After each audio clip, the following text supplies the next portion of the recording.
Okay, we're recording, Chair. Thank you, Gareth. Okay, please can I remind all participants that this meeting will be live streamed and the recording archived for future viewing. Could all participants mute themselves when not speaking in order to avoid any background noise or feedback when other participants are speaking? If a participant wishes to speak, can they please use their hand up facility or raise their hand so I can clearly see? If I don't notice you, please use the chat function as well. If any participant has difficulty hearing or being heard when they're addressing the committee, they should let the chairman or democratic officer know as soon as is possible. If they have a webcam, they should try turning this off. This may help their broadband or Wi-Fi bandwidth, so at least they can be heard clearly. Welcome to all members, officers and public speakers. And before I start the meeting, just on a sad note, Councillor Neil Thomas has given his apologies. He lost his mother yesterday, so I would like to send my personal condolences to him, and I'm sure every other member of the committee would. So we're on to the agenda.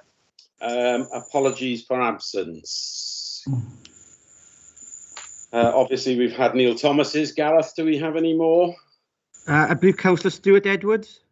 And Stuart Edwards. Okay. Does anybody else know of any other ones? No.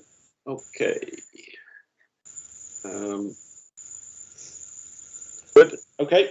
That's apologies. Agenda 2, minutes of the meeting held on the 27th of October.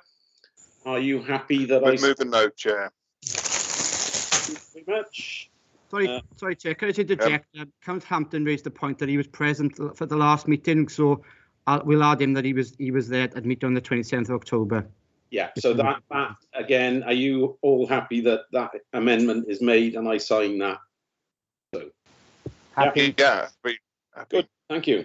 Okay. On to agenda item 4, building regs for noting. Move a note, Chair. And delegated planning under delegated powers. Agenda item 5, planning applications determined under delegated powers. Happy we note? Yeah. Happy we have note. A move note. Lovely. Sorry, Chair. Did we go through declarations? We didn't. We didn't. I'm very sorry. Right. I better backtrack then and ask: are there any declarations of interest? Yes, Chair, one from myself. I got a personal and presidential matter on planning application 2021/01105/RG3. I live close to the Court Road depot, and therefore I will remove myself from the meeting when this application is coming forward. Thank you, Councillor Rowlands. And Mark or Rhiannon, not quite sure. I got a question about this meeting. It says on here recording transcription has started. I'm aware of recording, but not transcription. Is that something new?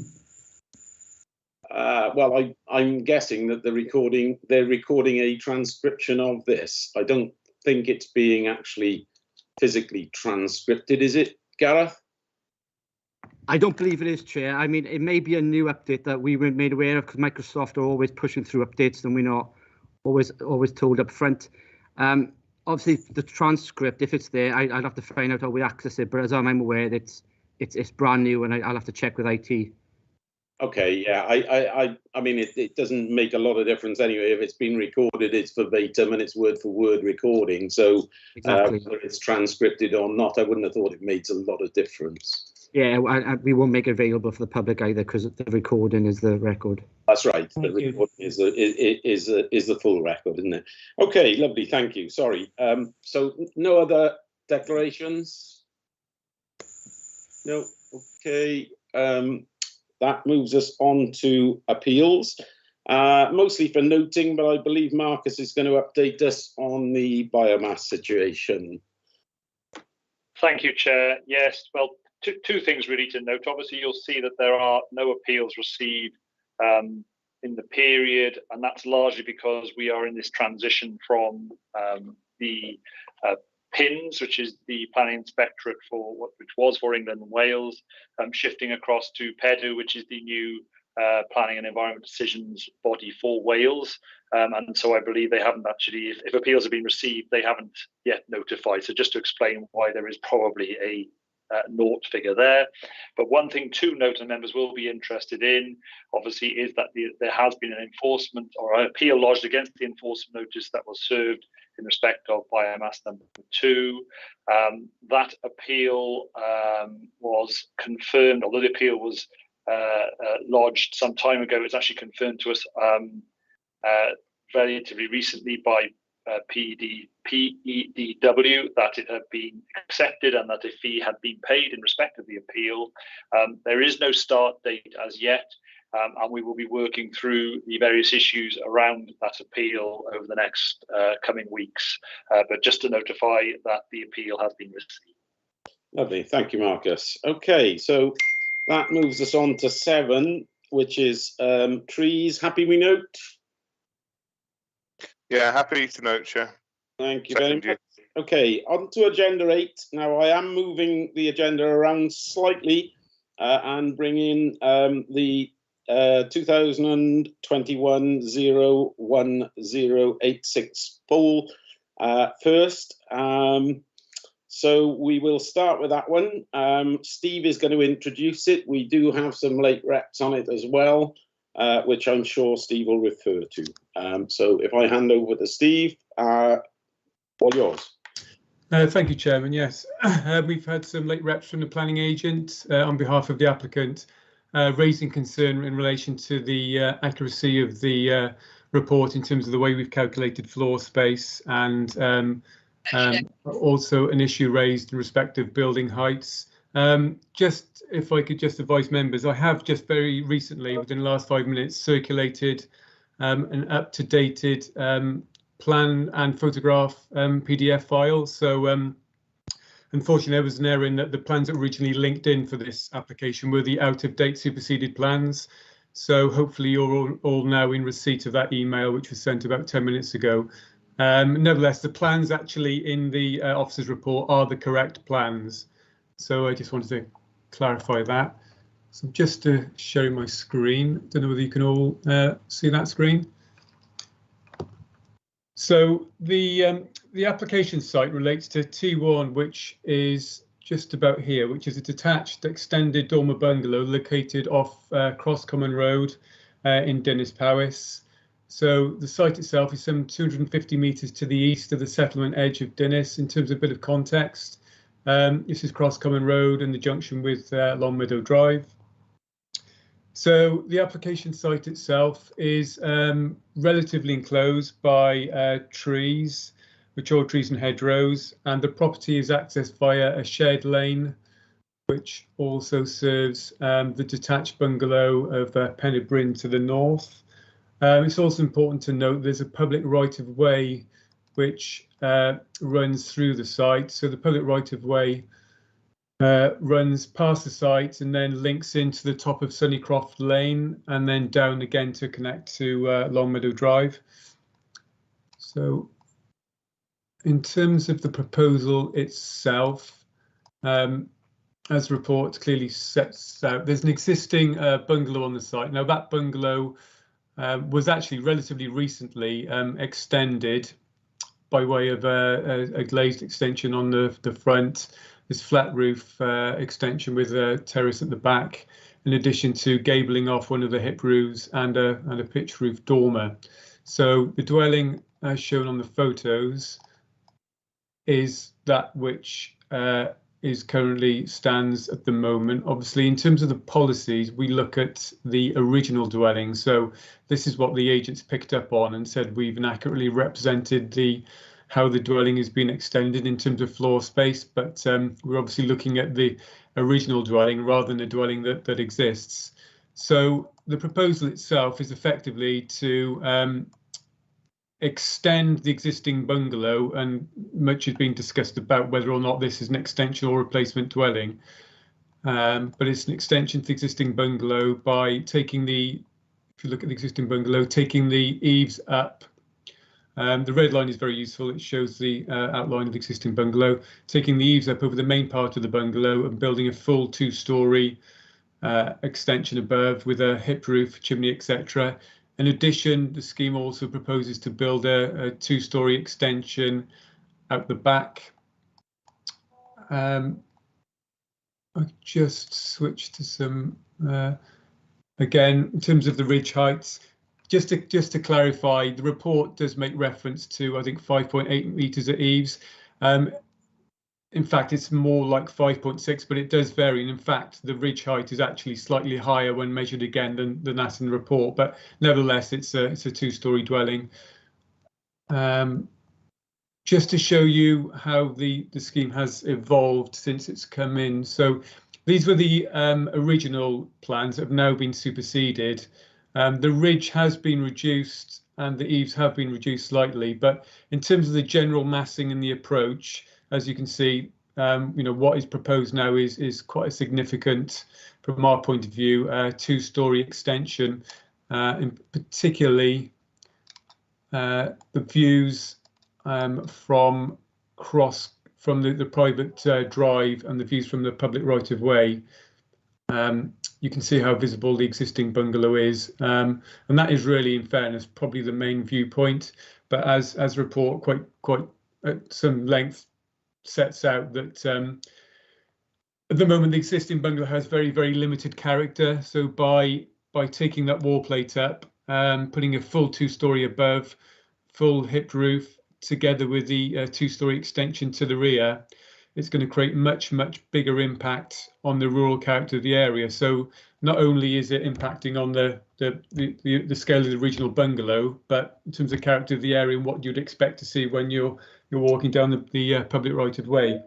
So as the report says, the original dwelling will increase from 127 square metres to 416 square metres. Again, that's the original dwelling. That's what would have existed prior to these more recent extensions. So, as say, just to conclude, the recommendation is to refuse the application. Again, based on the disproportionate extension to the bungalow and the harm that extension is going to cause on not only the site but the wide rural character of the area. Thank you. Thanks, Steve. OK, we've got 3 public speakers on this. First one is Councillor Andrew Robertson, and then we have Mr. Powys Jones and the applicant, Mr. Will Volks. So, Andy, are you there and ready to speak? I'm here and ready to speak, Chair. Thank you. Good. Over to you then. You have your 3 minutes. OK. Well, the first thing I'd like to say is that on matters of planning, I try not to stick my oar into things unless I see an injustice or whatever. I've known Cross Common Road and driven along Cross Common Road for some 40 years now, ever since I married my wife, who's from Dinas Powys, and she took me by that route to Brynelw Garden Centre 40 years ago. And since that time, I've obviously gone along Cross Common Road many times. The first time I went along Cross Common Road, I thought, this is the back of beyond. It was quite scruffy, a lot of houses which looked semi-permanent, semi-temporary. And I thought it was quite a scary place, actually. But I have to say that in the 40 years since then, there has been a gradual improvement of all the properties along Cross Common Road. Many of them have been changed from bungalows into 2-storey buildings. I think I can now say that the Cross Common Road housing stock has been vastly improved over the last 40 years. And I see this application as a continuation of that improvement of the housing stock. I think all councillors should be wanting their housing stocks to improve. I think the basic objection of the planning department is the visibility of this new site. I'd argue with that. I think it's virtually invisible still. I think you'd have to really actually try to see it from the public right of way. I think that is probably not a very good objection. What I'd like to say is that as a councillor in Dinas Parish, I'd like to see the housing stock improved. This is an improvement. The existing building is not nice to look at if you go in and have a look at it. And I think that basically, in the interests of doing what is sensible, doing what is pragmatic, and what is right, that the committee should progress this application. It should allow it to proceed. I can't understand any reason why it should not be allowed to, and I think I speak for all, well, I certainly speak for the councillors I've spoken to. Thank you, Chair. Thank you very much. If you just hang on a second while I check to see if anyone needs any points of clarification. No, I don't see any hands up and I don't hear anybody shouting at me. So thank you very much, Andy. We will speak to you. Chair. So that leads me on to the next public speaker now, Mr. Powys Jones. Mr. Jones, are you there and ready to speak? I am indeed, Mr. Chair, and thank you very much. Lovely. Over to you. You have 3 minutes. In the papers before you, the development is formally described as the creation of a replacement dwelling. But officers, as you've heard, insist on treating it as an extension to a bungalow, and that's the major difference between us. You're effectively being asked today to come to common sense decisions. Is this an extension or a replacement dwelling? And does it cause harm? And it's important that you address this, since you have a specific policy which is generally favourable to replacement dwellings. And this proposal satisfies all the tests of that policy. So what's involved? The existing bungalow, which by common consent is of no architectural value, will be substantially demolished, leaving only the foundations and some structural walls, a complete shell. So why are we keeping the foundations? There's a simple explanation: the obvious cost savings, and secondly, sustainability. Applicants are encouraged these days to recycle or reuse materials. Please look at the plans that are proposed. Does it look like a bungalow with an extension? No, emphatically not. The bungalow is completely obliterated from view. No aspect of the bungalow would be recognisable. A new replacement two-storey dwelling would be created. I've produced photographs for you, and these are shown in the additional representations to show the visual context. As you can see, the site is virtually surrounded by trees. The house would barely be seen from outside the site, even in winter. The main test of your replacement dwelling policy is that the replacement dwelling would have no materially greater impact on the wider landscape. The photographs show clearly that this test would be completely satisfied. There are examples of other replacement dwellings recently granted permission by the council, and there's one just around the corner in Surrey Road. In comparison with those approved schemes, this proposal is modest in size and is far less prominent. All we ask for is consistency in decision-making. I rarely, if ever, Mr. Chair, come to this committee to ask that the officer recommendation should be overturned. But you have good reason to, in this case, and I respectfully request that you do so. Many thanks. Thank you very much. If you just hang on a sec to see if anybody needs any clarification points. Seeing no hands up or no questions. Thank you very much, Mr. Jones. I will now move on to Mr. Volks, the applicant. Are you there and ready to speak? Yeah, I'm here. Can you hear me? I can, loud and clear. Thank you. Over to you. Good afternoon, councillors. Thank you for your time today. Especially thank you to Chairperson Councillor Bird for moving my application forward in the schedule due to the fixture tonight against Hull City. Firstly, I want to make it clear that this is a family home that I'm hoping to build. I'm not a property developer looking to make some money and sell quickly. I want to create a home. Myself and my wife-to-be, Alexandra, had our first child, Roman, 6 months ago. You can probably see behind him in his room. Naturally, this has reinforced our decision to make Dinas Parish the place to bring up our children. We absolutely love the Vale. We actually live at the moment 500 yards away from the site. in the Woodlands new build estate. The Vale is perfect for us, being so close to the city centre, yet having a beautiful countryside on the coast nearby is a real privilege. We've almost dreamed of finding a plot that is private and that we could put our own stamp on. Who'd have thought it'd be a stone's throw away? Currently, this 1970s bungalow, frankly, it's an eyesore. It's structurally unsound, uninhabitable, and is asbestos ridden. It's been left to rot, unloved and neglected for over 2 years. What we are proposing to do is bring this fantastic size plot back to life by building something that we can be proud of, that is unobtrusive yet positively contributes to the local area. I'd like to quickly read a letter from my adjacent neighbours. I live at Penny Bryn. The bungalow next door to me at T Wayne has been empty for about 2 years and has been bought by a young family who wish to redevelop it. I have seen the plans and wish to clarify I have no objection whatsoever.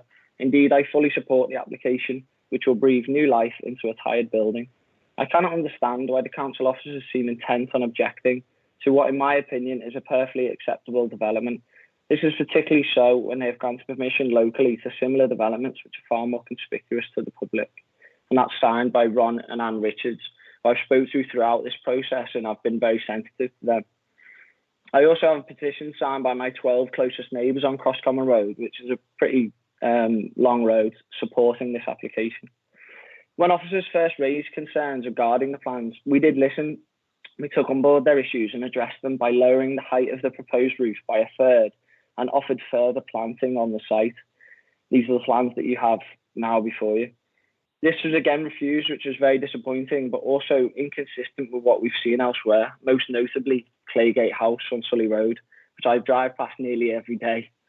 It is clear from the images we've provided that the property is hidden behind mature tree lines and shrubbery, so to suggest otherwise would be inaccurate. This is part of the reason we love this plot so much.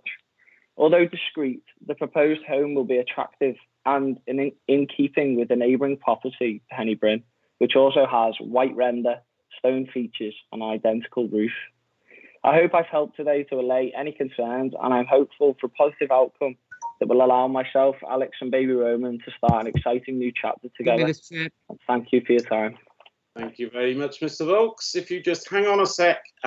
Councillor Birch, I see your hand up. Is that a point of clarification?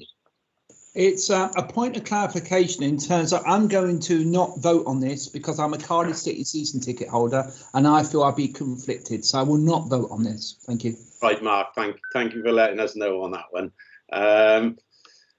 Okay, and no other points of clarification. Thank you very much, Mr. Volks. Wish you good luck for later on. And Thank you. We will now hand back to Steve to see what he has to say about what's been said so far, and then I will open it up for debate by committee members.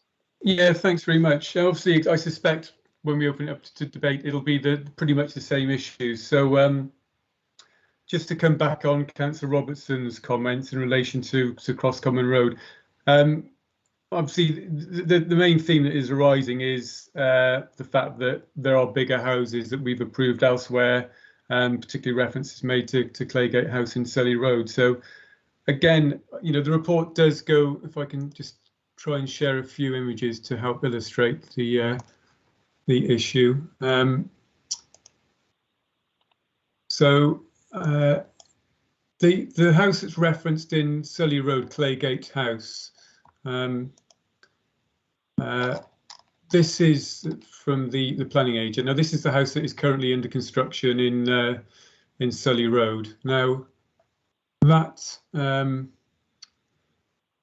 property itself, if I can just call up is within. There's already a two-storey house that's located at the back edge of the site. So this aerial photo predates that current photo, but it's clear to see that historically it was a very, very wide plot, a typical kind of arts and crafts, Edwardian style property. And I think the point to mention here is Sully Road is very, very different in terms of the size of dwellings along the road. Again, if you go along Sully Road, there are two-storey dwellings all the way along, and then you know there's a bit of a gap then towards the top end around St Joseph's. Again, it's two-storey dwellings.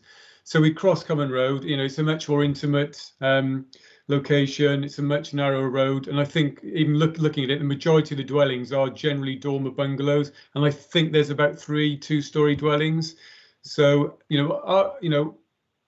we're all for improving existing housing stock, and we're not saying you can't do anything to this bungalow. When we tried to open up discussion with the agents and the applicant on this, and said, well, you know, looking at perhaps doing more dormers, raising the roof, etc. But it's unfortunately, yes, there's been a bit of a drop in the ridge and the eaves height. But say the proposal is of a significant size in relation to existing bungalow. And just to pick up on Councillor Robertson's point, you know, it is very, very visible from the public right of way. I know that the viewpoints are relatively limited, but to say that I guess it's not that visible is a difficult one to argue. And we think even though the bungalow is not visible from Cross Common Road, by the time you the two-story extension is built, particularly in winter with less foliage, we think that is going to be also visible from Cross Common Road as well. So you're going from a site where you don't really see it from Cross Common Road to one where there's quite a good chance of suddenly seeing a two-story dwelling. So it's just the amount of change, really, and the amount of change in the character. As I say, we're happy to see houses evolve, but they've got to be in the spirit, and they've got to try and retain some proportionality of the original. So that's really what where we're coming from with this application. Okay, thank you, Steve. Thank you. Just a quick point. Sorry, Mr. Volks, could I ask you to drop your camera? It's only planning committee members. Not that we don't like looking at you. Okay, right. I will open the floor up now. Andrew Parker was the first hand I saw up. And then after that, we've got Councillor Rhiannon Birch. So, Andrew, over to you. Yep.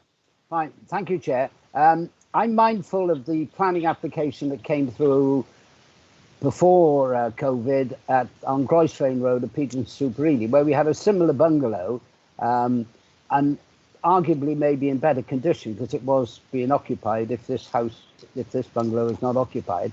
And I must say, to my surprise, the recommendation was for approval to demolish that house and build a very substantial house, very similar to this one. So I'm curious as to why that was approved and this one has got a recommendation for refusal. Thank you. Okay, thank you, Andrew. I'm happy to, sorry, Chairman, I'm happy just to come back on that point quickly. Yeah, please. Just to further to Councillor Parker's question, which is certainly a valid question. Again, you know, we're talking about context. We're talking about local context here. Obviously, Peterton Super Ely is a significant distance away on the northern part of the Vale.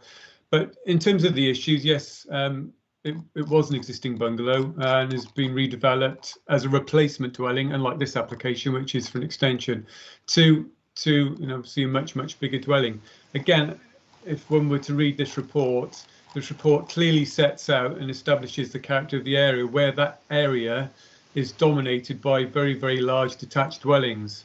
And I think that is the difference here. Cross Common Road, particularly in relation to the immediate context, does not have those large two-storey dwellings, which is currently being proposed within this application.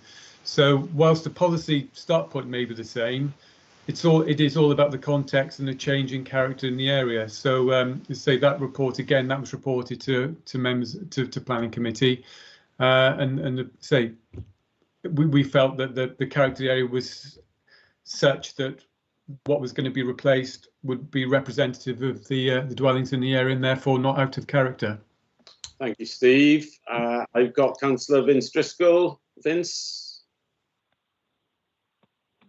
Yes, Chair, thanks. I'm not sure whether Rhiannon Birch was coming in before me, but it went up and disappeared off my screen. Yeah, okay. Steve, I disagree with some of your comments there, actually. There's a lot of large houses on Cross Common Road. There's also a lot of houses and not just bungalows. If you come up Cross Common Road, there's probably about there's 17 houses before this house and 3 bungalows, and the other way it works the other way with a mixture of about four or five houses, about 15 bungalows. So there is a huge variation of houses, different sizes. There's large dormers, there's large houses. I don't think Sully Road is just the only place that has got large houses. I mean, I'm happy to share. I was happy to share Street View to assist in. Yeah, well, can I finish? Oh, go on. You carry on with that. Yeah, I was assisting your or helping you perhaps illustrate. Yeah, so these are the groups of 4 dwellings that are located nearest to the application site. Mm-hmm. And then there is a gap, and then carry on, Vince. Sorry, yeah, that's okay, no problem. You mentioned there is impact from the road, but if you recall, I mean, you had to climb up the bank and stand on tiptoes, and then you could see the top of the house. So it's really not visible. I agree with Councillor Robson when he says about over the last 40 years the improvement of Cross Common Road. I mean, I also live in Dinas Powys, as you're well aware, and used to play up there as kids. And most of the houses in the previous years, before now, were actually a mixture of wooden and tin shacks. You've just given planning permission to several houses in the street, namely Mueller, which is probably about 300 or 400 yards away. They've got a huge extension. It's probably in total smaller than this new one, or the new proposal. Ashley went from a dormer to a 2-bedroom house. Same with Holmesdale. Claygate House. How you can say it's not, it's acceptable? It's huge. I bet you've had more complaints about that than any house for years, and it's come forward to the Sully Road. So it's, whereas before it was an art and crafts house, in your words, it was stuck right back off the road. So now it's probably 3 or 4 meters from the road and up high, so it's more than visible. But the one you've said a lot about the rural context of the house. There isn't much of a rural context with these bungalows. And this house is not gonna ruin the area, put it that way. It's a huge improvement on what's there. Very few people actually knew it was there, but the impact on neighbours is something I'd like to touch on. There's been absolutely no complaints whatsoever, not one single complaint about this. The village council, the neighbours, and in fact, from the nearest neighbour, Pen y Bryn, the view is considered, in your words, considered acceptable. So, and that's the one place where it can be seen. You mentioned the public right-of-way. It's not a very busy public right-of-way. You might get 2 or 3 horses a day on it. And I do feel that, I think you've been a bit harsh on this application. The side elevation is the only one you'll be able to see from the public right-of-way. And that's not going to change that much. It will rise a little bit, but the elevation isn't going to be that much difference. And you can only see it from about 20 metres, maybe 30 metres of the public right-of-way. So it's not going to be, it's not going to be obtrusive. That's my opinion. Anyway, back to you, Chair. Thanks for giving me a chance. Thank you, Vince. I've got Councillor Parker's hand up again, and I'm not quite sure if Councillor Gray is trying to speak to us on the phone as well. Can I just clarify that for a moment, Andrew? Yeah, no, please do. No, nothing coming through. So yeah, Andrew, carry on. Steve, by way of clarification, you're determining this application on the grounds that it is an extension to an existing dwelling and not a demolition and a replacement dwelling, which of course Peterson Soup really was.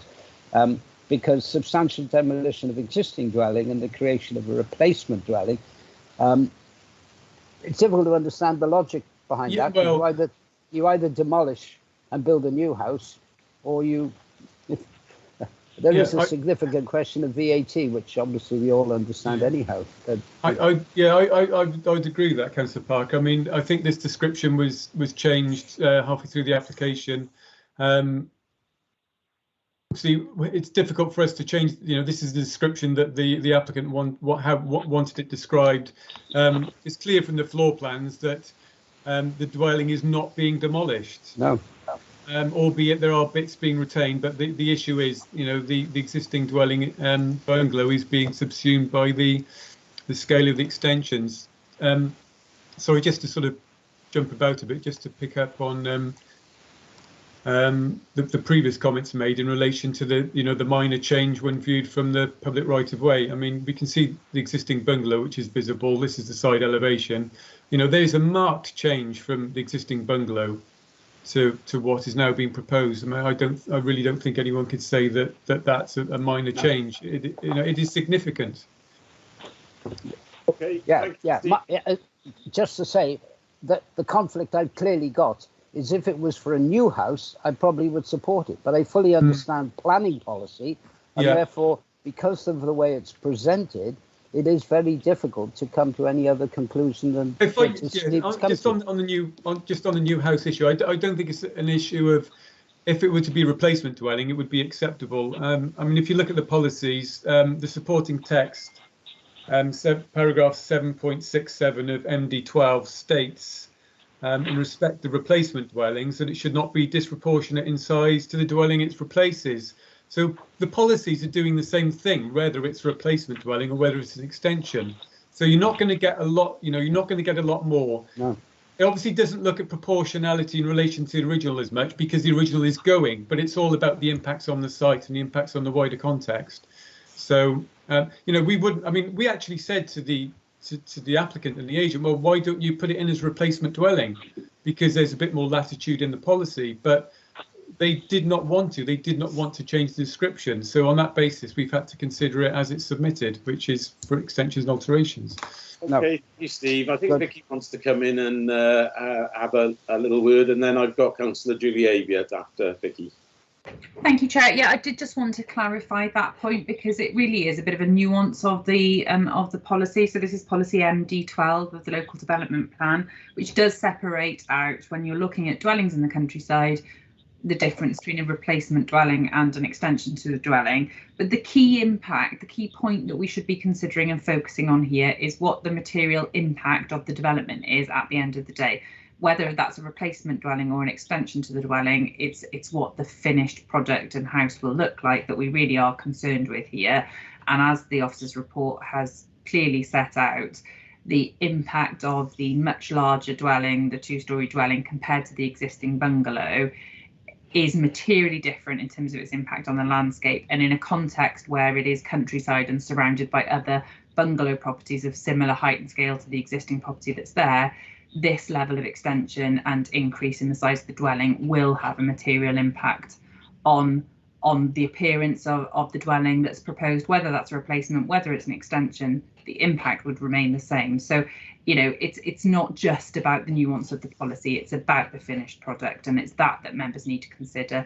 Look, when viewing it from that footpath, I think the photo that was shown was very clear. You will see this dwelling. Whether or not you can see it as clearly from Cross Common has been cleared, but the public right of way has as much weight as the highway does. You will see it quite clearly from there, as that photograph Steve's showing on the screen shows. Look at the neighbouring property, its height and its scale, and just consider the scale of the dwelling that's being proposed and whether or not that's going to fit in with that context or whether it's at variance to it. That's the key issue here that we should be focusing on.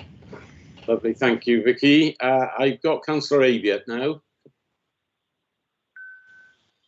Can I just ask if Mr. Volks applies again with adjustments to the plans, because I don't think we're against the development. Which can he still apply again with different plans? Yeah, well, yes. I mean, depending on if, for example, if the application is refused, he would have a right to, a new application or a free go. So, hate to use the phrase, there are a number of ways you can skin a cat. I mean, an example would be the bungalow. Again, if I just may share the same photo, the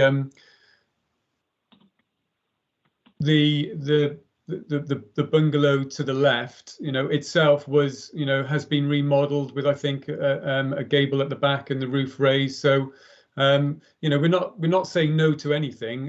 There's a number of things that could be done to this bungalow to significantly, probably, to improve its size and improve the quality of the housing stock. Okay, thank you very much, Steve. Vince, you wanted to come back in? Yeah, thanks, Chair. Just a quick one. I have to disagree with Victoria on the material impact. Compared to Claygate House on Sully Road, this is negligible. This house can't be seen from 90% of the area around it. It's just that one bit of the footpath, which, like I said earlier, is a very rarely used footpath. But that doesn't come into it, I know. But it's the impact, the material impact is negligible. Thanks, Chair.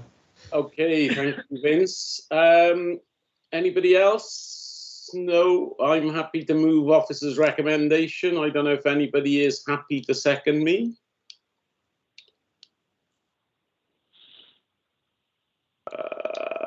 I'll second you. Hang on, I'm I'll happy to second you. Oh, yeah. Was that Julie? Was that you? It No, was me and Rhiannon as well. Okay. Yeah. Thank you. So, obviously, we've got a difference of opinion on this one. Let's take it to the vote and see how we go. So I will do the roll call vote. Sorry, Chair, can I just interact there? So we're voting on the officer's recommendation to refuse it. That's right, Vince. Yes. So do I need to put another proposal to approve it, or will that automatically be approved if we turn down the officer's refusal recommendation? No. If we turn down, if it goes against officer's recommendation, then we'll probably have to defer it to get the reasons for turning it down, and it will come back to committee then next time to get the right reasons and get it all done. That's how we normally do it. So let's do the vote now. So the vote, just so everybody is clear, is for officer's recommendation. We've had it moved and seconded. I will be asking now each individual member of the committee for their votes. As I say, I have indicated by proposing that I would go for officer's recommendation. The Vice Chairman, Councillor Gray, I think he's on the phone. Councillor Gray, are you there? No, he's not coming through. So we will. Yes.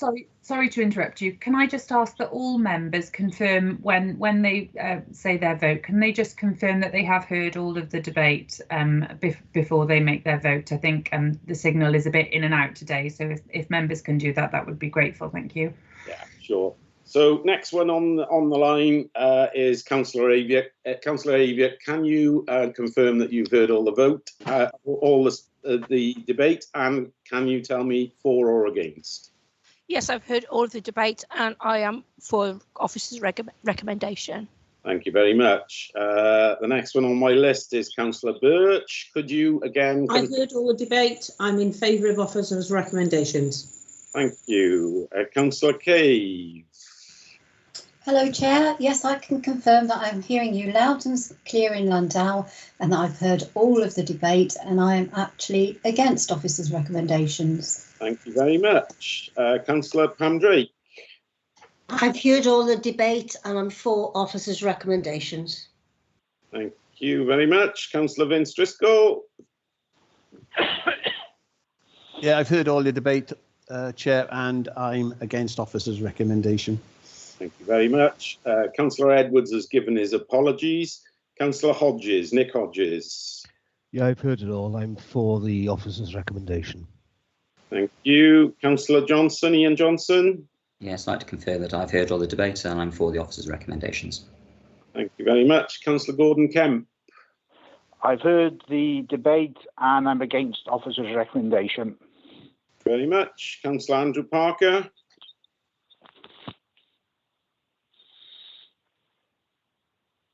Councillor Parker. Sorry, there we are. Sorry, I was muted. I have heard all the debate, and on the technicality that this is an extension rather than a new house, which I think would be successful, I'm for officer's recommendation. Thank you. Councillor Rowlands, Leighton Rowlands. Thank you, Chair. Yes, I can confirm I've heard all the debate and I'm against officer's recommendations. Thank you very much. Councillor Thomas has given apologies. Councillor Eddie Williams. Thank you, Chair. I can confirm I've heard all of the debate and agree with the officer's recommendations. Very much. Councillor Wilson. I'll abstain. That's reasons for previously stated. Absolutely. Sorry, Mark. You did say at the beginning. Councillor Wright. Margarita. Yes, I confirm I've heard the debate and I'm against officer's recommendation. Thank you very much. Okay, took us a little longer than normal, but we got there. So I will quickly count up 1, 2, 3, 4, 5, 6, 7, 8, 4. 1, 2, 3, 4, 5 against. So it goes with officer's recommendation, and we will be moving on to the next agenda item. So get my papers in order. The next agenda item then is Dunraven Court, and that is Ian is going to introduce that to us. Ian, over to you. Thank you, Chair. Thank you. I'll just share my screen a moment so we can see the plans. Yeah. Having a bit of a moment then. I thought you hadn't heard me or something. No, sorry, just sausage fingers trying to unmute myself. Right, here we go. Okay, so this is an application at Dunraven Court in Southerndown, and it's an application to part demolish, part convert and extend the existing building and to construct a new building in the corner of the site to provide in total 20 apartments. Now, this is a county treasure. Members may well be familiar with it. My understanding is it was originally a hotel, then a care home, but has been vacant and going into a state of dereliction for some time. So the application is to largely retain and extend the building, as I mentioned. 20 apartments and 41 car parking spaces in total.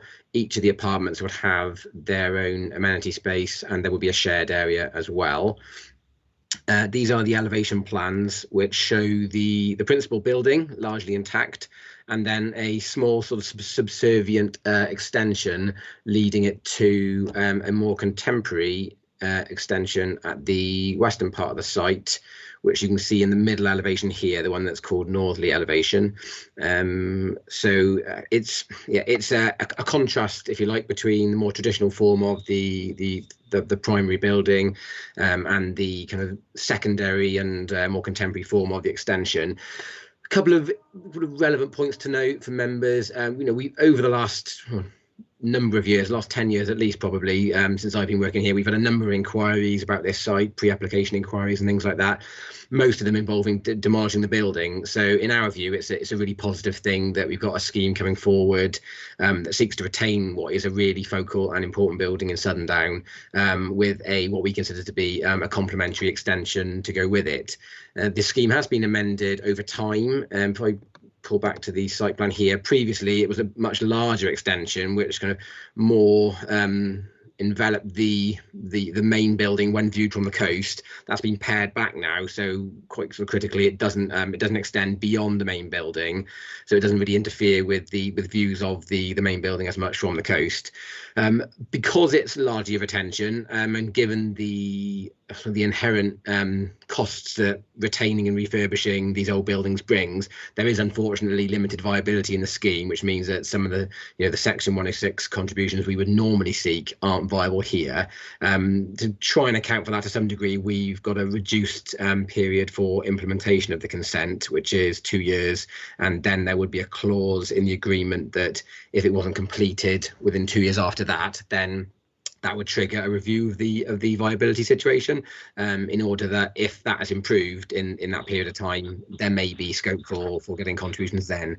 But without it, we've taken the viability into account, and as per planning policy, we feel it's still justifiable to approve the application, particularly given that it would mean the long-term retention of what is a really important building in this village.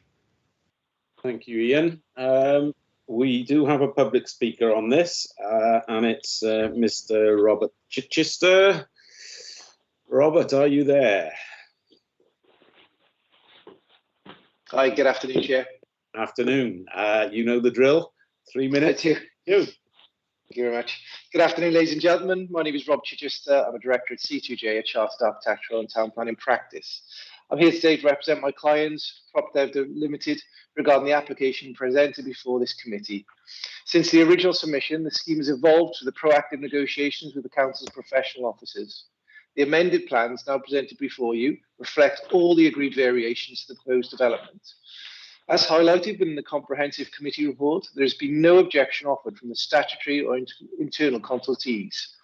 I would emphasise the following salient points, which are also supported within the Professional Officers Committee report. The principle of residential development of the site is considered acceptable, given the location within an existing settlement. The modern design approach for the western wing is considered acceptable and would provide a sense of definition between the older main body and the new build block at the sides. The proposed development is considered to preserve the character of the buildings and provides an acceptable scheme for its residential redevelopment. The proposed development would not have any significant adverse impact on the local visual amenity and the special environment qualities of the Glamorgan Heritage Coast. The proposed development is considered to comply with policies MD2, Design of New Development, MD8, Historic Environment, and MG27, Glamorgan Heritage Coast. Proposed development will not have any adverse impact on the neighbouring properties' amenities, including loss of light, shadowing, or overlooking. The development is considered acceptable in relation to traffic generation, access, parking provision, and cycle storage. Members will note from the committee report that a previous application made by the authority for the demolition of the building was approved in 2014. It is key to identify that despite the economic benefit of demolishing all of the existing buildings, our client has sought to retain the principal building and bring this county treasure back into beneficial use. In light of my previous comments, the detailed committee report and recommendations, I would respectfully invite members to support the authority's professional officers and their recommendations to grant approval subject to your conditions. Thank you very much for your time. Thank you very much. You just hang on a sec just to see if there's any clarification needed on any points. Not seeing any hands up. No. Okay, thank you very much, Robert. I will. Do you want to come back on anything, Ian, there? I don't think there's a lot to come back on, really, is there? No, not at all. Thanks. Okay, lovely. So I'll open it up for debate. Members of Planning Committee, over to you. Okay, Vicky. Vicky wants to come in before we open it up for debate. No, Chair, I don't think my hand is still up. Yeah, the hand up system is all well, is a mess. Okay. Andrew Parker there. Sorry, Rhiannon Birch, and then Andrew Parker. Okay, it's Mark Wilson, actually. I would like to support officers' recommendations, so I'd like to propose it. Thank you. Thank you very much, Mark. Okay, do we have a seconder for that? That's me, really. Okay. Chairman, you're next on the list. Yeah, I was just going to compliment the officers and the scheme. A very exciting scheme, and it's quite nice to see high quality architecture coming in. So I thoroughly support it and second officer's recommendation. Thank you very much, Andrew. And Councillor Johnson. Ian, you wanted to come in. Thank you, Chair. I'm not going to substantially disagree with previous speakers. I think it's obvious that this scheme has developed well in conjunction with the work that's taken place, and it's good to see a county treasure, a building of importance, being maintained and having policies and progress officers that are looking to do that. So I also think that it's good to see the original features maintained, and it's important sometimes to see what is new and what is what's been added to the buildings to show that there's a distinction between the original and the new elements.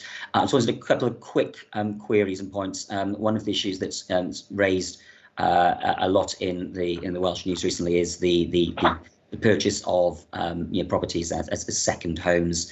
This is an area which is of great natural beauty, and I'm just concerned that there may be, as a result of this development, a series of flats created that are actually going to be Airbnbs, second homes, and not going to be actually a genuine addition to the housing stock in the Western Vale area. I'm just wondering if there's anything that can be done to secure that these apartments are there to be lived in, and also a little bit of clarification regarding, similarly, because I don't want to see any kind of semi-gated community emerge out of developments like this. Just clarification regarding the affordable housing allocation here, because as I understand it, it's for off-site allocation and usage, which is fine in terms of the wider social housing mix, but I don't want to see a I think some of the previous speakers have talked about the architectural side of this and the design side, which is great.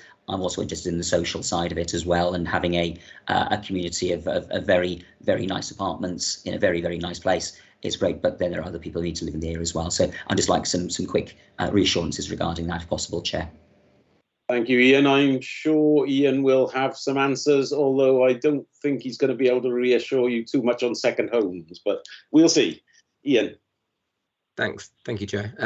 That's right. There's nothing formally we can place upon this consent by, in terms of a condition or or part of a legal agreement that would meet the tests that would enable us to say that this can't be a second home. I think Councillor Johnson's right. I think this will be looked at in more detail going forward. I think for large parts of the Vale, it's probably not so relevant. I don't think we have significant numbers, albeit Southern Down, as you identify, is probably one of the places where if that was going to be of relevance, it's probably one of the places of most relevance because of its coastal location and things like that. So unfortunately, no, we can't impose anything here. I mean, I suppose you could look at it one way and think, well, as part of a flatted development of a number of units, even if some were a second home, then the development as a whole should still retain, a level of vitality and occupancy at all times of the year. Flats, I think, are also of benefit to Southern Down because it's a different house type than is common in most of the village. And we've heard in previous committee meetings about the benefits of more kind of demographically diverse housing stock that enables people to either stay in the village at the end towards the latter part of their life or have their first home in the village. So I think this development will give a really good opportunity for either people downsizing or people as first-time buyers, hopefully staying in a village or close to where they've grown up. In terms of affordable housing, there's no contribution at present because of the viability issues. So if subsequent viability were uplifted, then it would be a contribution to be spent elsewhere. Regarding the becoming a gated community or similar, we've got control over the nature and of the means of enclosure for the site by condition. So we'll be really careful to ensure that this isn't a development where there's an inappropriate type of enclosure that's going to give this the feel of being a segregated development that otherwise doesn't belong to the village. Good, thank you. Marcus, you wanted to come in. Yeah, just to really just reiterate what Ian's come back with, Ian Robinson, I should say, and actually Councillor Johnson's raised a really good point. Those of you who were at the presentation before about the LVP will be aware that there is a Welsh Government consultation that has just come out about second homes. Unfortunately, it'll be too late for this in terms of being applicable, if you like. But what I would say is that the planning specific consideration of second homes is just one in a suite of measures that are being looked at the moment, including things like increasing the rates and council tax for those properties that aren't fully occupied at all times, changing perhaps where they are used for B&Bs or more rightly as Airbnbs, then changing the way they are considered in terms of the rating process so they become businesses rather than exempt. So there's a lot of other things that are being looked at, and I think one thing to note is, although as Ian has said that there aren't that many flatted developments in the Southern Down area and Ogmore area, there are one or two in the larger buildings that were left over from previous uses such as pubs and hotels. And in the majority of those cases, they have stayed as flats which are occupied. So anecdotally, there isn't a particular problem with second homes at the moment in these areas. We are aware of a couple, and we are aware of a couple that have been used as Airbnbs, but I think it's not a particular problem yet. I would hope that the other measures that we've just talked about would be applicable should that become a problem here. So just to add to that. Right? Thank you, Marcus. Now, I will say our hands up facility is just going bonkers at the moment. So Please bear with me. But Ian, did you want to come back on that? Just very briefly. I mean, thank you to Ian Robinson and Marcus for the explanations there. I understand the circumstances and the wider situation as well. It was just really to I think Ian Robinson said, oh, there's not very many second homes. According to the council tax figures, actually, we're in the top 10 in Wales. So once you take out the West Wales coastal areas that we really associated with, actually, there's comparatively quite a lot in the Vale. Because naturally, there's more here than there are in some of the valleys communities. So it is an issue, albeit not one that's quite as perhaps as prominent as in other parts of the country. Thank you, Chair. Probably more buy-to-lets rather than holiday cottages in the Vale. A bit of both, perhaps, but who knows? Anyway, can't dispute the figures. So, are you all happy that we've obviously had it moved and seconded for officer's recommendation? I don't hear any any non-consenting voices to this, so I will ask you to let me know if you are unhappy with the recommendation to approve this planning application. I hear silence, which is good, which I will take it as a consensus that this goes with officer's recommendation and we approve planning permission on it. Good. So the next one on the agenda is Silverdene Llanmaes, and Ian is going to run us through that one as well. Ian, over to you. Thank you, Chair.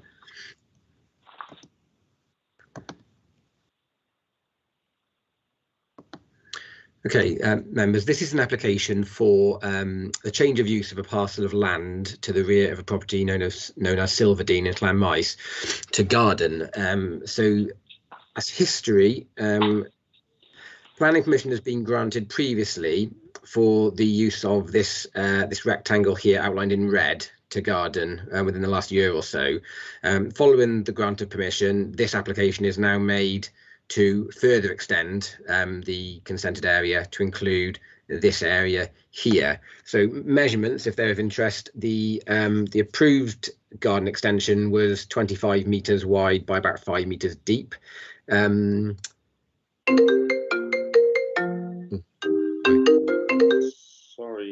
That's okay. Thought I'd silence my watch, but no problem. Sorry, the previously allowed was about 25 by 10. This would be a further 5 metres. The distance from the kind of the recessed point of the house here to where it's consented is about 15 metres. This would make it about 20. We received a complaint that works were ongoing to commence the change of use without permission, and I think works then ceased, and there was a process of negotiations between the applicant and officers to try and realise a mutually acceptable area of land. In doing so, we were mindful of the fact that the existing house had a relatively small garden at the rear, and it felt reasonable to allow an extension of some size to take account of that. There's the logic for what was approved is that it ties in, if members can see where I'm dragging the cursor here, it ties in with the depth of gardens here. So at a point in time, an agricultural building was sited here, and then subsequently this property here has had their garden extended with consent between their original boundary. Similarly, a very small original garden, we allowed it to be extended up to the agricultural building because it was effectively landlocked and didn't intrude into the field. Whilst this is an open field, we felt there was a sound rationale for allowing a similar depth of extension such that if somebody else came forward and asked the same thing, it would be consolidating along a similar boundary. Our concern with this proposal, and I'll get some photos up, is that it just extends too far into the field and it becomes a real visual incursion into the field. Sorry, just let me get the photographs. So this is a landscaping plan submitted with the application. The area in question is broadly this large section here, hatched, and these are some photos from within the site. So that shows a patio area and a hot tub sited at the end. Similarly, looking the other way, there's a public right of way to the southwest from which the extended garden is visible. just going to, there's a photograph in the report which members may have noted, which is quite useful for depicting it. I mean, it's only fair that I say this isn't a photograph taken from a public viewpoint, but it's a useful photo for showing the extent to which the garden extension intrudes into the field. Our concern is that if whilst every application is taken on its merits, if this were allowed, it really does make it very difficult for the council to resist further, similar proposals along the road. And before you know it, you've then got a very significant area of land from an agricultural field being taken up as gardens. So in our view, it's not an acceptable size of extension. The previous garden extension should be more than adequate to make account of a previous shortfall. So the recommendation is to refuse the application and also to grant authorisation to take enforcement proceedings to bring the area back to what is consented. Okay, thank you, Ian. We do have a public speaker on this one as well. It's Mr. Kenneth Thomas. Kenneth, can you hear us? Are you there? Yes. Are you ready to do your spiel? Yep, I'm ready. Okay. Okay, over to you. 3 minutes. Evening, councillors. Basically, we bought the land from the farmer. We've already bought 15.5 metres out. So we own that land. We have a legal obligation to fence that in. The fence that you've seen in the photo is the fence that we've put up. That cannot be taken down. It's a fence. It meets. It is what it is. What they're asking us to do is put a fence in 5 metres in, landlocking this piece of ground which is 5 metres deep. And it doesn't say 5 metres the whole length. It actually goes down to about 3 metres. What am I supposed to do that's agricultural? It's a totally pointless bit of land. It's a small bit of land. You can't use it for anything. I've asked the planners what I can use it for, and they said that wasn't their concern. The other thing about precedent is when we put the original application in, we cited 7 or 8 precedents in the village of people that have had larger or similar sized gardens being granted over the years. We got told that didn't matter because everyone was taking on their merit. But they're using a precedent to recommend refusal of ours. That's one rule for them, one rule for us. I think the photograph that they've submitted where they say that is grossly disproportionately and doesn't represent what it looks like from the garden. And it doesn't represent what it looks like from the field. My problem is I've been backwards to try and work with the planners, but what am I supposed to do with this tiny bit of land? I can't give it back to the farmer. He doesn't want it. The agricultural land is poor quality, which is actually stated in the planning report. What am I supposed to do with it? I can't use it for agriculture. Well, it's tiny. I mean, that's basically all I've got to say on that. Okay, thank you. If you just hang on a second, just to see if there are any points of clarification needed. I'm guessing your hand mark, Rhiannon, is an old one. Yeah, okay, it looks that way. Yeah, all hands are down currently. Okay, thank you very much. I will ask Ian if you'd like to make any comments on that before we open it up for debate. Ian. Yeah, just a couple of comments, Chair. I can understand the applicant's point insofar as he feels, what can I do with the land? Unfortunately, if the intention was to convert it to garden, the land possibly shouldn't have been bought before the event and enclosed without seeking consent first. So whilst it would be regrettable if somebody has bought land that they then are left with little option to do with, unfortunately that in itself doesn't overcome the concerns we've raised, and if it did, it would be an invitation to people to do things the wrong way around and to do that first and then get consent afterwards. In respect of precedent, again, I understand the point being made, but I think when somebody is citing another garden extension in another part of the village in a different visual context to this one, we're very likely to say it's each case on its merits because the site's context is different and it's a different assessment.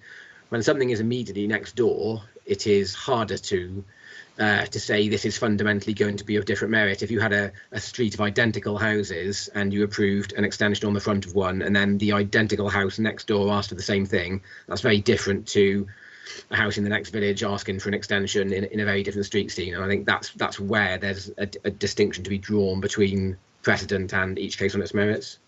Okay, thank you very much, Ian.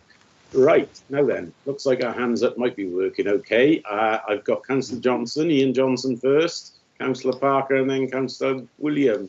So, Ian, over to you. I don't have my hand up, Chair. No, you don't. Okay, it's showing up. But Councillor Parker, you do. Yes, thank you.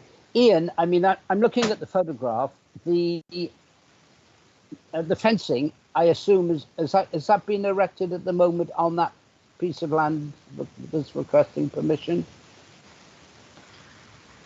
Yeah, do you want me to share my screen? Yes, if you would. Yeah, no problem. So I would say the additional land is broadly this. I would say is my understanding of it. Yeah, does that answer your question? Yeah. No, because what I was coming to, obviously, if you'd been mindful to approve it as part of the garden, you would have removed permitted development rights, which meant that this structure would have had to be subject to a separate planning application, which quite clearly I think would have been refused because obviously the open countryside thing. Is that a fairly correct interpretation of what you would think? We could potentially remove permitted development rights, but the problem we would have is that gardens without permitted development rights can still take on a very different character and appearance to countryside, and there's a heck of a lot you can do that doesn't require planning permission that you might do within your garden, like, for example, washing lines, climbing frames, etc., which aren't affixed to the ground, don't require consent, but still have a fundamentally different visual impact to agricultural land. So I think it's only limited benefit that removing permitted development rights would have. And actually, permitted development rights are afforded to curtilage, and where somebody extends their garden, it's not technically the same as curtilage. So they would inherit very little in the way of rights for outbuildings anyway. But for both those reasons, I don't think that would overcome the concerns. Okay, well answered. Many thanks. Eddie, over to you. I'm happy to speak in a minute, but I think Marcus wants to come in on that point, so if he would. Okay, yeah, sure. Marcus. Thanks, Councillor Williams. Thanks, Chair. Yeah, it was just to reiterate that Councillor Parker has picked up the key issue really in this particular case, and that the fact that I know the applicant raised the issue, what will I do with the land and what can I do with it after this? The problem is that if you do erect structures and fencing of the type that we can see on that photograph on page 74, it has such a negative impact on the character and appearance of the countryside. Were you to grow vegetables or to do limited that type of operation on there with a fence of your proper garden fenced off, then the impact will be much less. But we can't control that. Planting of vegetables and whatever else is not something we can control. All we can do is say it isn't garden. So I think it's just an important point, and Councillor Parker made, which I think perhaps we missed out on in a way, but actually the placing of those structures in that fence will automatically follow any garden extension, and they have a very negative impact. Thank you, Marcus. Okay, Eddie, did you want to come in now? Yes, please. Okay, just so you're aware, I have been to the site and had discussions with the applicant, so just so I have a better picture of this application. Ian, would you do me a favour? You showed photograph 3 from the footpath. What I'd like is just so that be picked up and then we can zoom in on it. Okay, can you just zoom in on closer towards the property?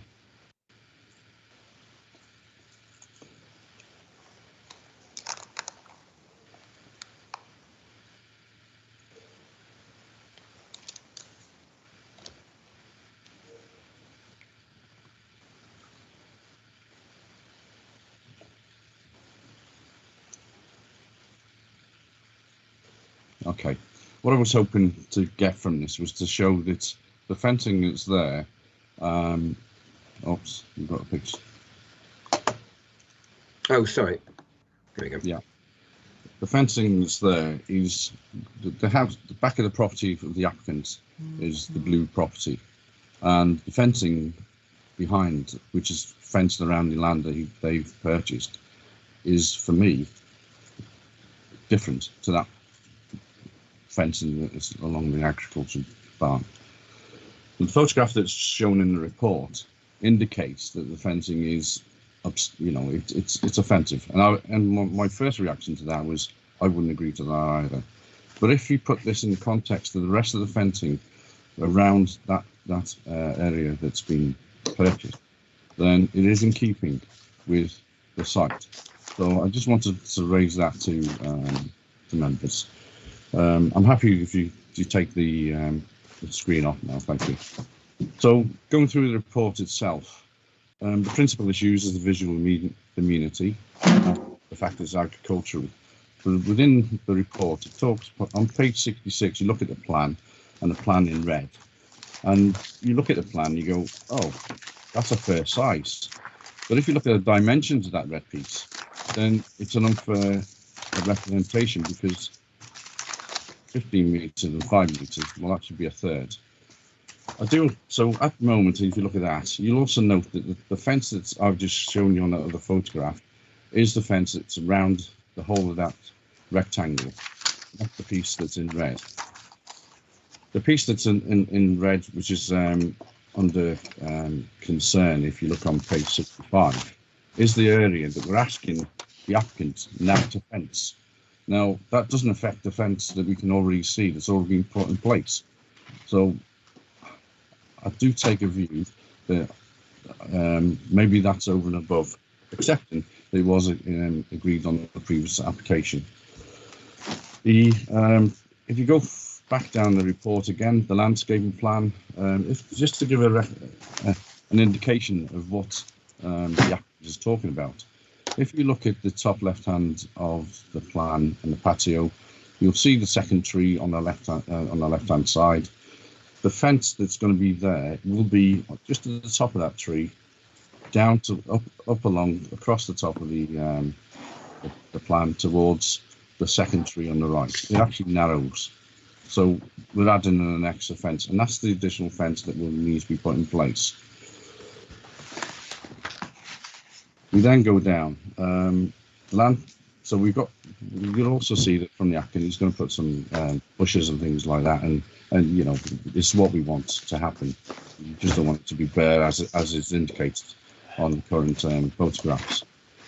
If you go through the report itself on, let me see, I'm just looking through now. Yeah, page 67 talks about the objections, and we're talking about the objections being stockpiling of materials, and there's access to deliveries. Well, the reason for that is the applicant is actually improving the house itself, and therefore is the only access for those things to be done. Clearly, once the plan, the landscaping plan is in place, then that won't be happening. There's no parking or anything on there. It's just while the changes are taking place. I'd also bring to the fact that the fence that we were talking about, that the photograph shows that we're not happy with, the fence is already there, and it's the style that's permitted, and in the report, as is in keeping with the surrounds. So that's in the report.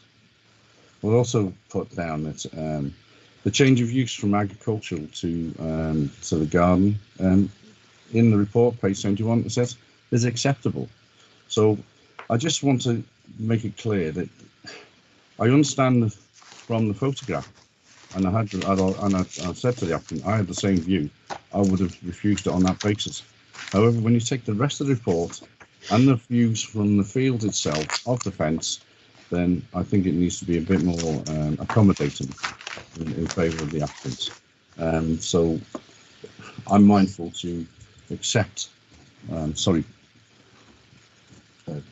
disagree with the officer's report, but I've listened to the rest of the debate from the committee. Just to make it clear, are you proposing that the vote against? Well, on the basis of what I've just said, I would need to, wouldn't I? So I propose. Yeah. Okay. So we have a second.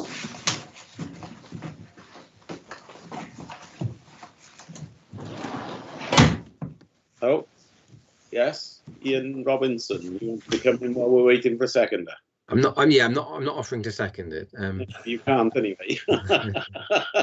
Usually the offer comes back on my comments, so that's what's happening, isn't it? There was just a couple of little points I wanted to clarify. The bit on page 71 that Councillor Williams was referring to, that was purely in respect of agricultural land, and what that was saying was that this wasn't the loss of what we call best and most versatile agricultural land, which is the really highest grades. In terms of the fence, it's not just about the fence, it's about the fact that there's a fence enclosing land which itself is a visual intrusion into the field. So the fence might not look significantly different to some other fences along some of the rear boundaries around tighter to properties. It's the fact that it sticks out into the field so much.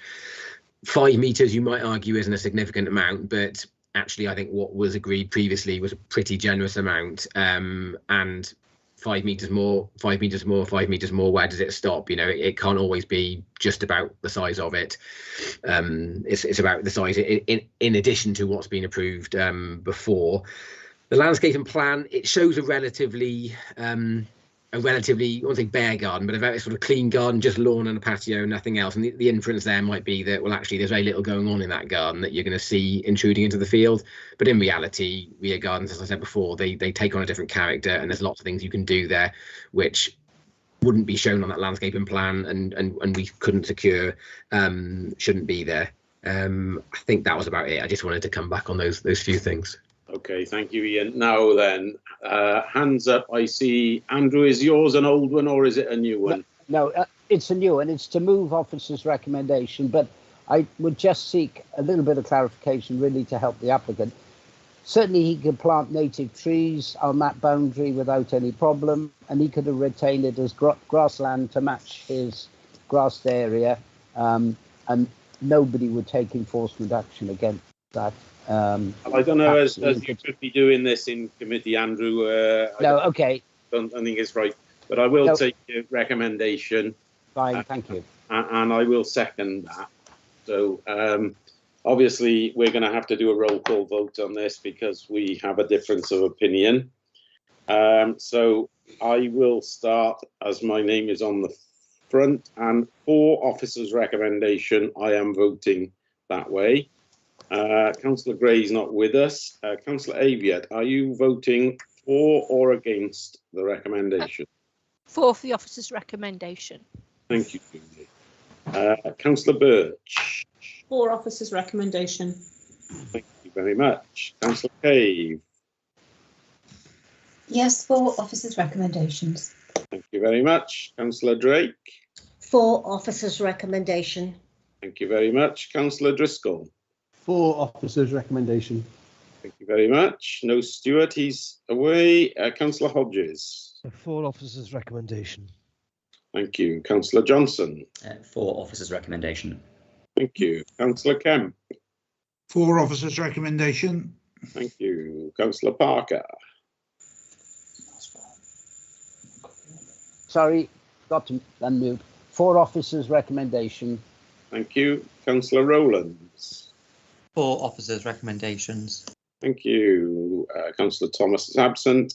Councillor Williams, I guess you're going against? Yes, against. Yes, again. Okay. Councillor Wilson? For officers' recommendations. Thank you. Councillor Wright? Against officer's recommendation.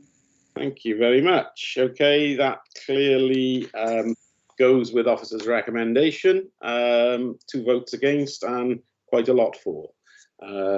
Right, so we will now move on to the next item on the agenda, which is Court Road, Barry. Now, Leighton, you have declared, so we need to wait until Leighton's gone.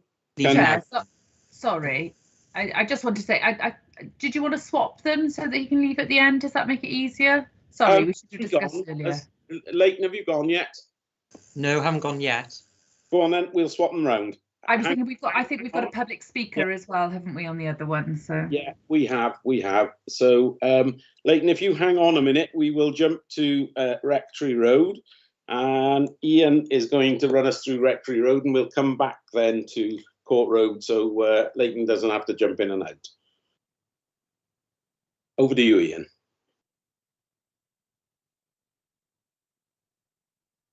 Thank you, Chair. Sorry, just arranging my plans. No problem. We sprung that one on you a little. Thought I was getting a rest. No chance. Sorry, this isn't the site. This is the Court Road one. Court Road. Okay, thank you.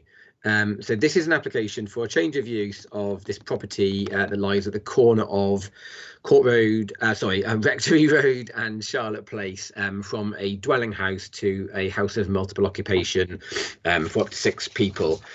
So the main issues in officer's opinion here are whether it's an appropriate use in principle in this location, and we are of the view that this is fundamentally a residential use, which is very similar in principle to a dwelling house.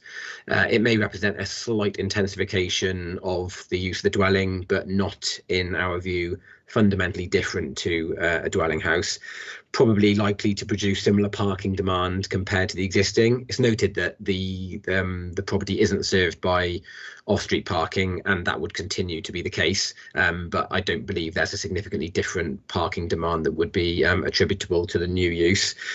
A lot of the representations we received raise concerns regarding what are considered to be the likely nature of occupant, perceived antisocial behaviour problems and things like that. I have to say there's really no evidence that we could justify refusing the application on the basis of the perceived type of occupants. In some areas, amenity issues can occur where you have a high concentration of this kind of use together, and that's most obviously in situations where you've got student housing and things like that. In this case, there's not a significant number of these types of properties that you could say that there would be cumulative impacts with. So whilst the concerns of residents are of course appreciated and considered, and where they come from are understood, we really don't feel that there's any planning reason to resist this use, this residential use in a residential area. Lovely, thank you, Ian. As was mentioned, we do have a public speaker, and it's Councillor Rachel Nugent-Finn. Rachel, are you there? I am, thank you, Chair. You know the drill, you have 3 minutes, it's over to you. Okay, thank you very much, Chair, and thank you very much, members, for allowing me to speak. Having met with a number of the residents living on Rectory Road, Charlotte Place and surrounding areas, I'm here this evening to strongly oppose the planning application and proposed alterations and change of use to a house of multiple occupation for the following reasons. The proposed development does not comply with the requirements advocated within the adopted Vale Glamorgan Planning Department Supplementary Planning Guidance Document, Residential Household Development 2018, in terms of appropriate off-road parking provision and amenity space for residents. Now, the Vale Glamorgan response states that a 6-bed dwelling would require a maximum of 3 spaces, not taking into account any visitors. A presumption that 6 individuals would not only own their own vehicles, and furthermore, the Vale Glamorgan go on to highlight the ease of access to the town centre and the transport. Well, this is not an option for the disabled residents who rely on their vehicles being parked close to their homes.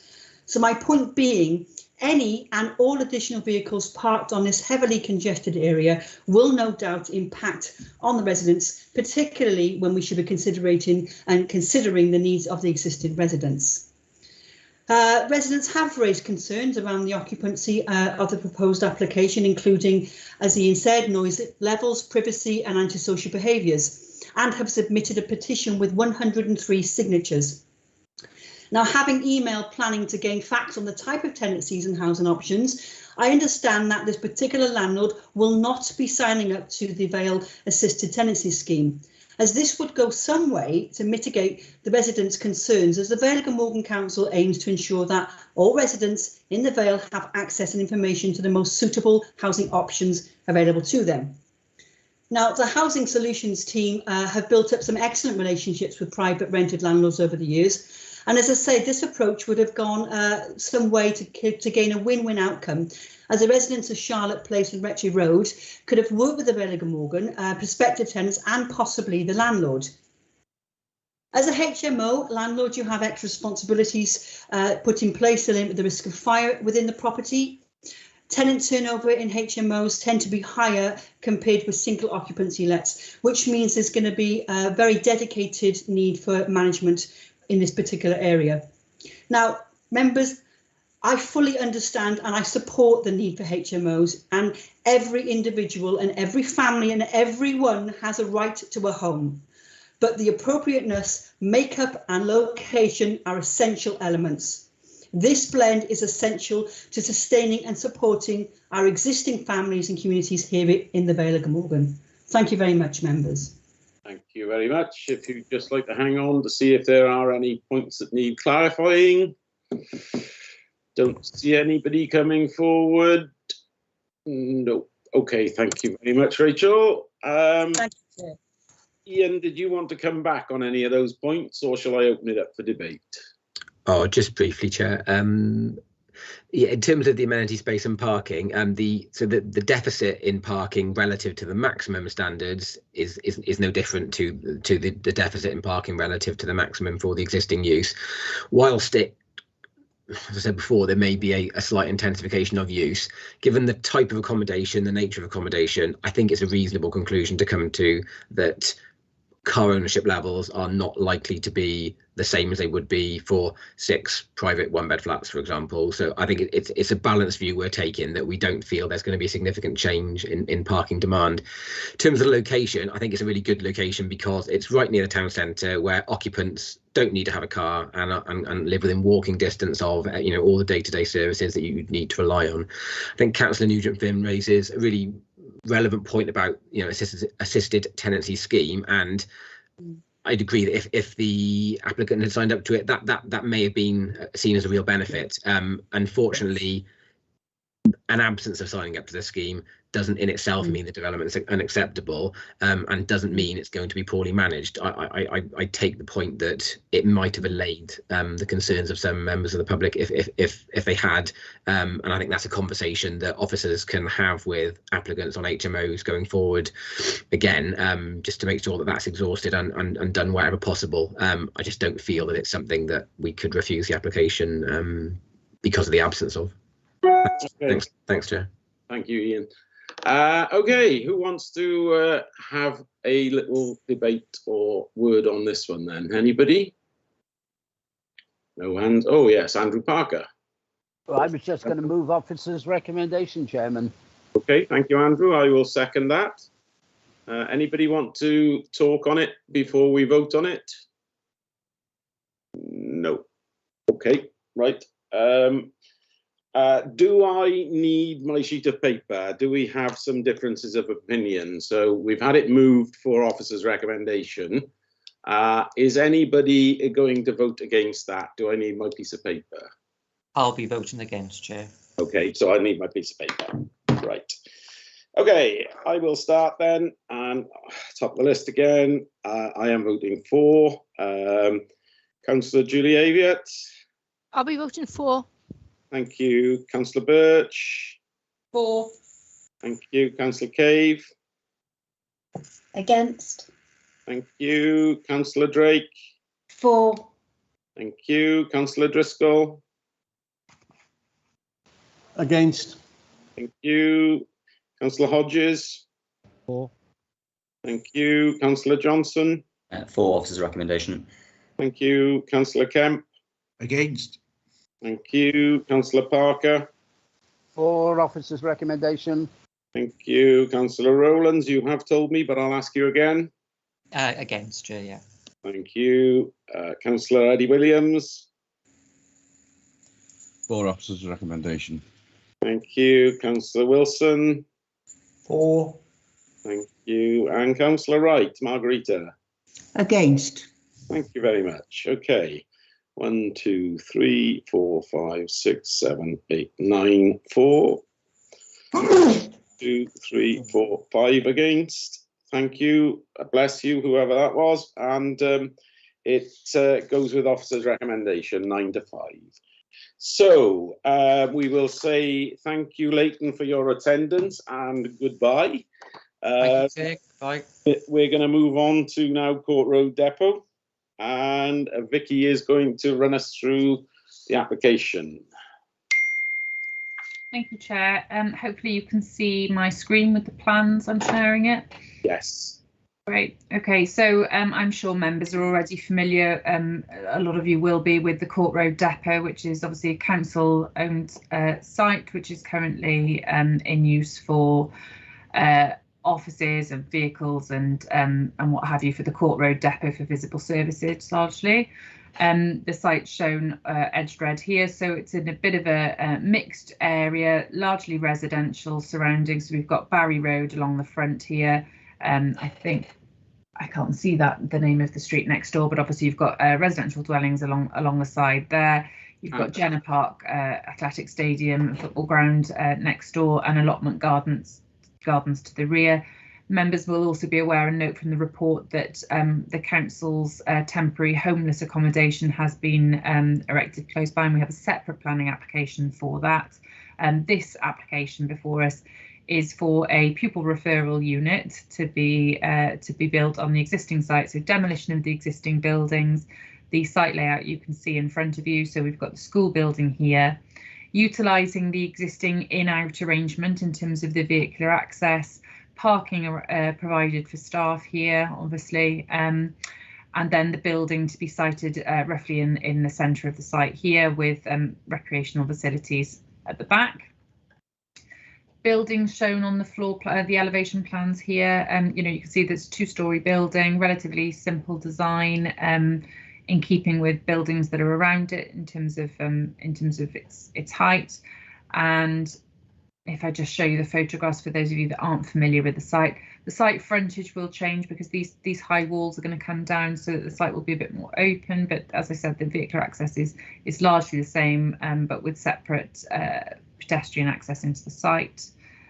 And just context for you in terms of these are the views down Barry Road at the frontage of the site.